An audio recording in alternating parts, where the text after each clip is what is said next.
I was sitting at work, like, you know, packaging orders at work, because at the time I worked for a stationery company. I worked for Buddha, which is a fantastic brand. But I worked for them, and I'm sitting at my desk just like doing my job, packaging orders, and my phone buzzed, and it just kept buzzing, like zip, zip, zip. You know when you get a lot of notifications off of Instagram? Yeah. Like, what the fuck is going on? I'm thinking somebody's like blowing me up, and I look at my phone, and I'm getting all these likes and follows and requests, and I'm like, what the hell is going on? Wow. And the 3 shirts that I had posted the day before, which had been like something I was like, I'm not gonna post it at all, because my mind was telling me not to do it. All of a sudden I was reposted by Essence Magazine, and then Niecy Nash reposted it and reached out to me directly in my DM asking me if I could get her a shirt, which I still struggled to do. Eventually she just bought one, which was like so silly that I was like, you know, got really anxious about it. But it was like, it just took off immediately, and I took a break even still a year after that, and then I jumped back in during quarantine, and it completely went viral after that. So. Wow. It was a kind of like a phrase. A lot of it really revolved around, I'm not sure. I think a lot of it revolved around like music and just being at my core, being as black, just being black, and having those thoughts and having those memories. My best friend and I, we shared quite a few memories about our experiences, and even though we didn't know each other, those experiences were quite similar. And I felt like that was just something you would not see outside of our community. And so for that reason, I came up with the phrase, and he endorsed it immediately. He was like, you should put it on the thing and sell it. I really think people would get behind it, and it blew up. This like blew up beyond anything I could have expected and anything I was prepared for. You know, I went from being like just a person with an idea who was printing a shirt, or a graphic designer who just kind of came up with a design, and all of a sudden I became my own print and shipping shop, which was like, to be that person and to have to live in that space alone was, I just, you know, I think there are quite a few people who could fathom it, because there are quite a few business owners who I'm sure have done it, but I was just like that, to that magnitude, I was not ready. Like, I remember ordering 80 shirts and thinking I would only sell half of that amount, and I remember being like, what the fuck? 3 days later, where literally I was drowning in packages, and I had ordered the wrong colored t-shirts, and I had to call my homeboy who was like, I will get you, you know, I'll get you however many t-shirts. It was just like thousands, and I was like, I did not know. I didn't know what the fuck, I didn't know what to do. I have to be honest. I did not know how to manage that brand, and I did not know how to manage how quickly it grew at all. There was very few people I could explain it to, because even when I was home with my mom and my sister, and I was looking at my account and being like, holy shit, I sold this many shirts today. And I remember my mom saying, but like, does that money, is it like real money, and does it go to you? And I was like, yes, these are real orders that I have to package. And so when it's me on the dining room table packaging shirts from morning to night, and my sister being like, you gotta get your stuff up. And my sister, it's not even my stuff. This has to go out, and you know, making multiple trips to the post office. That shit was crazy. Why did you start Can Colonize the Vibe?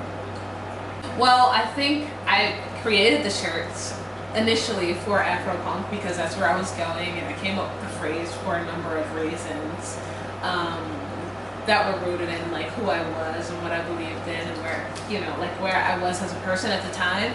But I kept going with it because it was received well right away. So I printed the 3 shirts, one of which I intended to wear to Afropunk myself, and then the other, no, I think it was 4 shirts. One of them I intended to wear to Afropunk, and the other 3 I wanted to share and sell on my Instagram. And I remember the night before I went to sleep, after printing the shirts, and then at the time my partner took the photos of me, and I remember I was gonna like just drop it on my Instagram the next day, and I remember being in bed and hearing just like, you know, very loudly for the first time, just the voice of, I don't know who it is, telling me flat out, like, it's not gonna work, it's not a good idea, it's silly, Wow. It was very, very loud, and I said, wow. And I had to recognize that voice, which had been sort of a quiet voice in my mind before, which was merely self-doubt, right? And I didn't understand why that voice had to exist until eventually I did realize that it was protective. And I was that close to a cliff. I was that close to doing something I had never done before. I was that close to doing something that I didn't know anything about. And I was just ready to jump. And my internal voice tried to save me. And it said, it's not good. It doesn't make sense. You can't do it. I had to push past that voice for the first time when it was that loud in my mind. And so I did. And that was the thing that actually drove me to do it, was because it's like, oh, this is interesting. Something inside of me telling me that I can't. And even I have to push past even my own self-doubt. Yeah. And so I did it, and immediately it was received well. Essence magazine reposted me. Yeah, I remember that. Which was huge. Like, It was I was huge. sitting at work, like, you know, packaging orders at work, because at the time I worked for a stationery company. I worked for Buddha, which is a fantastic brand. But I worked for them, and I'm sitting at my desk just like doing my job, packaging orders, and my phone buzzed, and it just kept buzzing, like zip, zip, zip. You know when you get a lot of notifications off of Instagram? Yeah. Like, what the fuck is going on? I'm thinking somebody's like blowing me up, and I look at my phone, and I'm getting all these likes and follows and requests, and I'm like, what the hell is going on?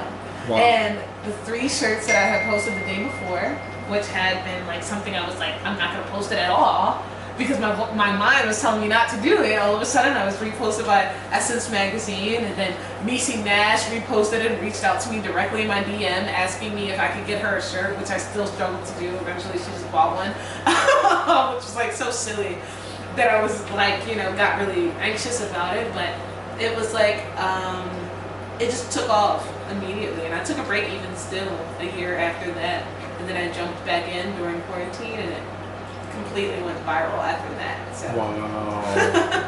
How funny is that? I am taking a break. I am taking a huge break from Can't Colonize the Vibe. I love the brand. I think sometimes things grow beyond what you're actually able to manage, and that is a brand that I think I would guilt myself a lot when I didn't know how to scale it, when I didn't know how to grow it, when I didn't know how to manage all of the orders.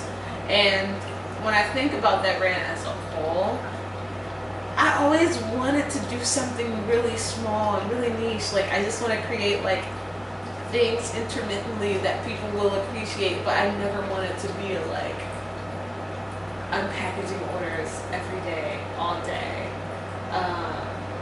I always wanted it to be like two or three really unique pieces that people would buy and like really love and share. Like, I got to a point where I was just like straight up selling t-shirts and packaging t-shirts all day, and I was just kind of like, I don't think that's who I am. And I don't think that's what I wanted the brand to be, because it also reaches a point where, you know, you start to market in this very commercial way, but this like very heavy message, and I'm like, oh, I don't want to use our struggle as a means to make, you know, a couple bucks here and there.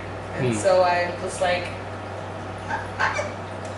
I'm going to pull back, because one, I have to, I'm way too busy to run it, unfortunately.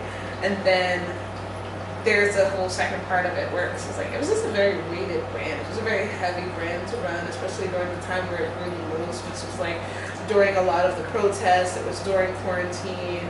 It was just kind of like, sometimes I look at the message, especially as a means of connecting with people, and think to myself, like, I need a break. I'm not really willing to discuss all of like what this brand means to me. I'm excited to see where it will grow and where it will go to. And intermittently, I've always taken breaks from this brand, but we shall see. We shall see.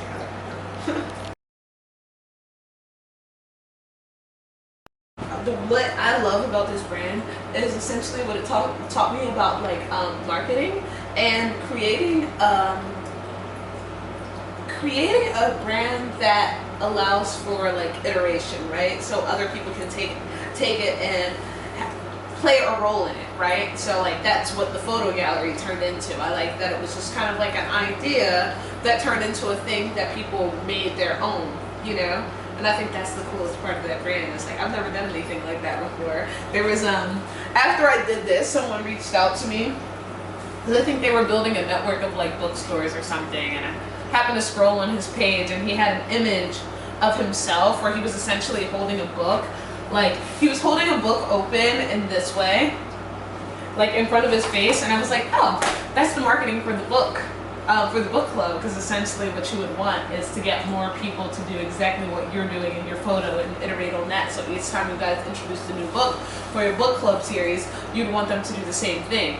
But like the Colonize brand taught me how effective that sort of marketing can be when you allow for iteration within your brand. So if other people can take your brand and make it their own, then that's something you would want them to do. And that's something I've pushed forward in a lot of spaces that I try to work in now. Like if somebody ever asks me, if anyone ever asks me for help within their brand, I always look for those opportunities. But how can we allow for iteration within your brand?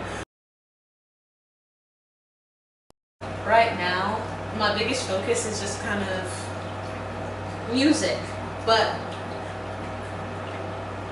more than music, it's just like the whole realm of it all, right? Really being able to understand how to market music, how to market myself, how to market other artists or market a particular record and manage the whole gambit of it all, right?